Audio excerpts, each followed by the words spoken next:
তো এইবার আমি জামাতের আমিরকে বলবো যে রাষ্ট্র পুনর্গঠনে একসাথে কাজ করতে হবে। একসাথে কাজ না করলে সেই পতিত ফেসিবাদ আবারও ফিরে আসবে।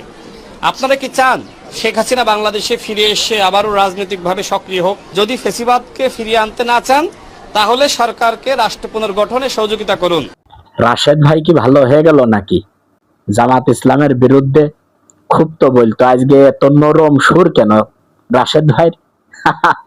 হ্যাঁ, নাকি আপা আসার কথা শুনে কাজ হয়ে গেছে? তো যাই হোক, সবাই যদি একতার সাথে কাজ করে তাহলে ইনশাল্লাহ দেশটা, পরিবেশটা খুব ভালো হবে। কিন্তু এ ওর ঠেলা ও ওর ঠেলা যদি করে তাহলে কিন্তু সমস্যা। তো রাশেদ ভাই যেভাবেই হোক বুঝতে পেরেছে জিনিসটা। ধন্যবাদ। ভিডিওটি অবশ্যই শেয়ার করবেন।